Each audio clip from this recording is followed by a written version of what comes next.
Michael Parker had never imagined that a simple room for rent sign would change his life forever.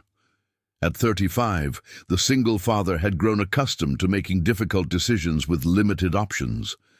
Since his wife Sarah's passing 3 years ago, every choice revolved around what was best for his 9-year-old daughter Emma. The small 2-story house they had bought together now felt too big and too expensive on his teacher's salary alone. Renting out the spare bedroom upstairs wasn't ideal, but it was necessary. The extra income would help with Emma's school activities and maybe even allow them to keep the house Sarah had loved so much. On a crisp October afternoon, as Michael was hanging the handwritten sign on the front porch, a young woman approached with a warm smile and confident stride. "Excuse me," she said, adjusting the strap of her leather backpack. "I saw your sign. I'm looking for a place to rent while I finish my degree at the university." Michael studied her carefully. She appeared to be in her early 20s, with blonde hair pulled back in a practical ponytail and bright eyes that suggested intelligence and determination. She wore a simple red sweater and jeans, nothing flashy, but everything about her spoke of quality and care. "I'm Michael Parker," he said, extending his hand. "And you are?" "Emma Wilson," she replied, shaking his hand with a firm grip. "I'm a senior studying education. I heard you might have a room available." The irony of her name being the same, as his daughter's wasn't lost on Michael, but what struck him more was her directness and the maturity in her manner. "I do," Michael said, "but I should be up front. I have a 9-year-old daughter, Emma. It's not exactly a typical college living situation. There are house rules about noise, guests, and we eat dinner together most nights. It's more like, well, like family." Emma Wilson's face lit up. "That sounds perfect, actually. I've been living in crowded dorms and noisy apartments for 3 years. A real home environment would be wonderful." As Michael showed her through the house, he found himself impressed by her thoughtful questions and genuine interest in the family dynamic. She asked about little Emma's schedule, what chores might be expected, and whether she could contribute to family dinners rather than just eat them. "The room comes furnished," Michael explained as they climbed the stairs. "Nothing fancy, but it's clean and comfortable. The rent is $600 a month, utilities included." Emma Wilson nodded without hesitation. "That's very reasonable. When could I move in?" Something about her easy acceptance of the price made Michael pause.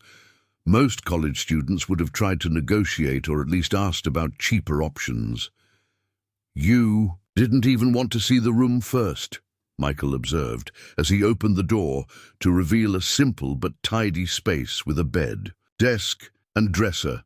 Emma stepped inside and walked to the window, which offered a view of the small backyard where a swing set suggested happier times. "I can tell this is a good home," she said simply. "That matters more to me than luxury." That evening, after Emma Wilson had moved her surprisingly few belongings into the upstairs room, she joined Michael and little Emma for dinner. Watching the two Emmas interact was remarkable. The college student seemed genuinely interested in the 9-year-old's stories about school and friends, while little Emma was clearly delighted to have another woman in the house.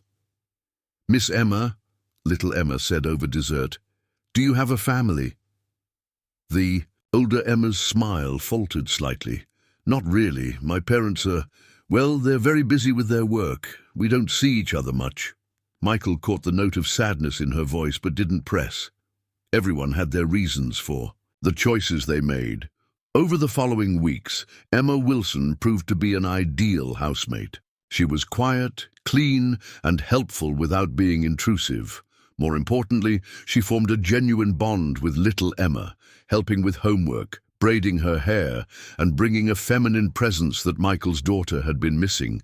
But there were small mysteries that nagged at Michael's teacher-trained observation skills. Emma's textbooks were always brand new, never used or rented.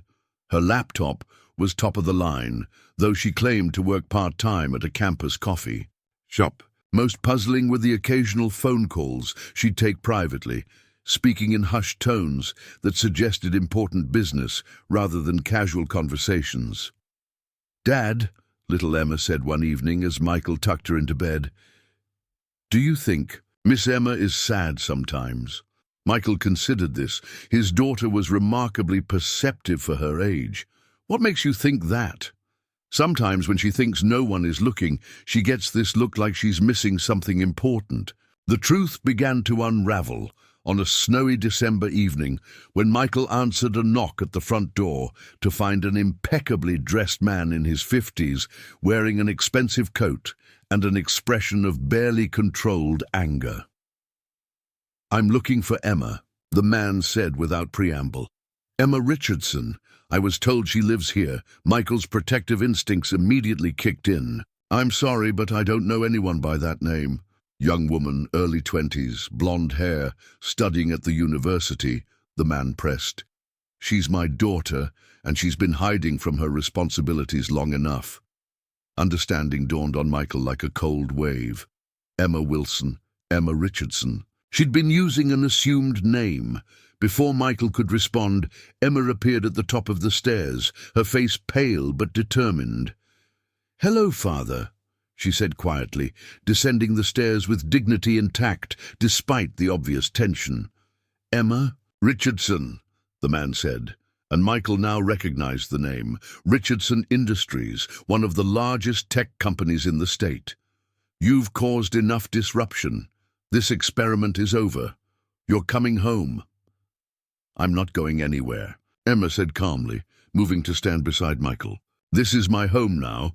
Her father's eyes swept the modest living room with obvious disdain. "This? You're throwing away your inheritance, your future, your family name for this?" "I'm not throwing anything away," Emma replied. "For the first time in my life, I'm living authentically. Michael and Emma have shown me what a real family looks like. People who care about each other, not about appearances or business obligations." Michael felt his world tilt on its axis. The young woman he'd come to care about, who'd become like family to his daughter, was one of the wealthiest people in the state. "You lied to us," he said quietly, the hurt evident in his voice. Emma turned to him, tears in her eyes. "I didn't lie about anything that mattered. I lied about my name, about my family, but everything else was true.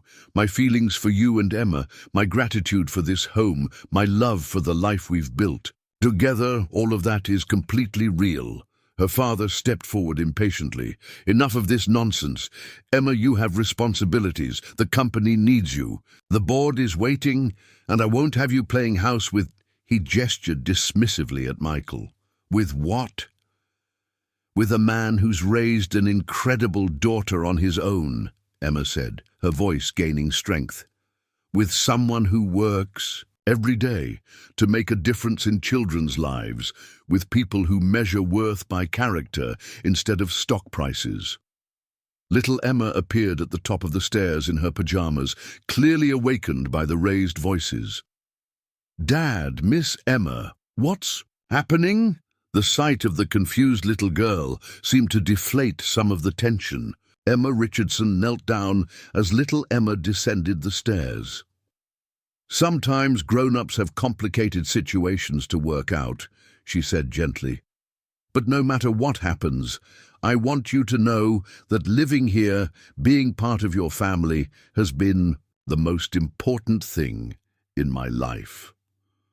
Over the following hour, as Emma Richardson's father waited impatiently in his car, the truth came out in full. Emma had been groomed from birth to take over the family business, but she'd never wanted that life. Her passion was education, specifically working with children like little Emma, who needed extra support and encouragement. "I've been saving money from my trust fund for years," she explained to Michael as they sat at the kitchen table.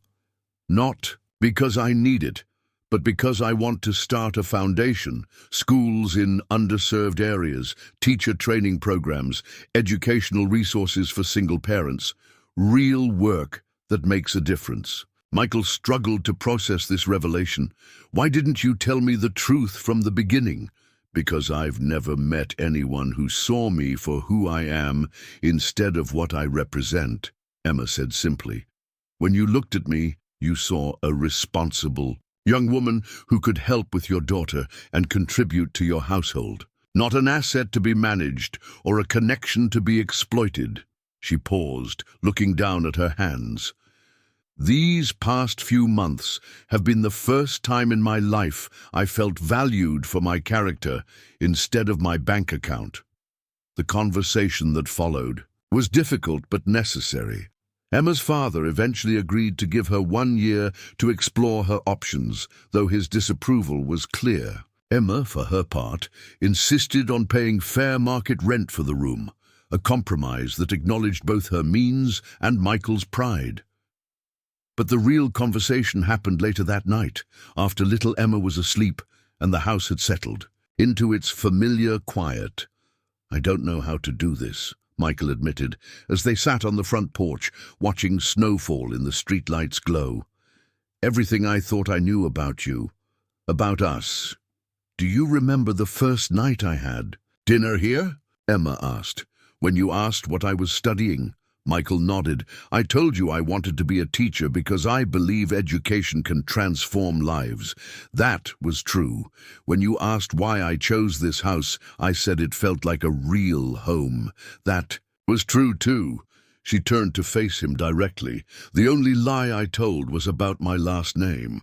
Everything else, my feelings, my values, my love for you and your daughter, all of that is completely real. Michael was quiet for a long moment, processing the weight of her words. Your father thinks I'm after your money, he said finally. My father thinks everyone is after something, Emma replied. That's what wealth does. It makes you suspicious of every human connection.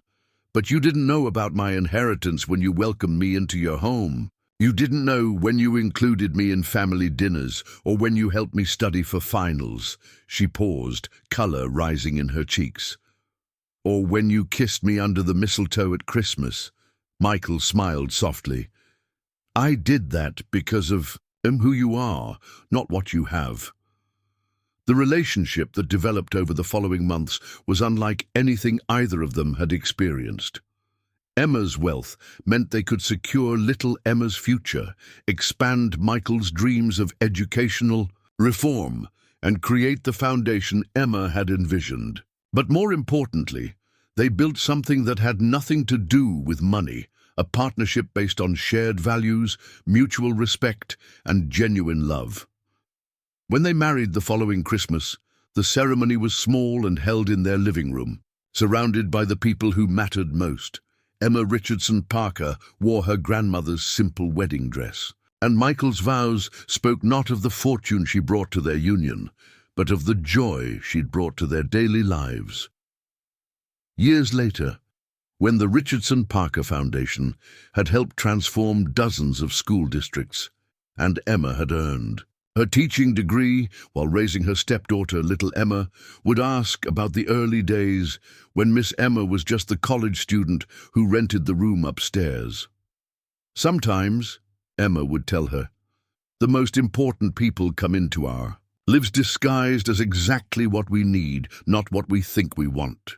And Michael, watching his wife help struggling students discover their potential, would remember the day a young woman answered his room for rent sign and taught him that the greatest treasures often come wrapped in the most ordinary packages. True, wealth isn't measured in dollars, but in the depth of relationships built on honesty, respect, and love, the kind of riches that grow stronger when shared rather than hoarded.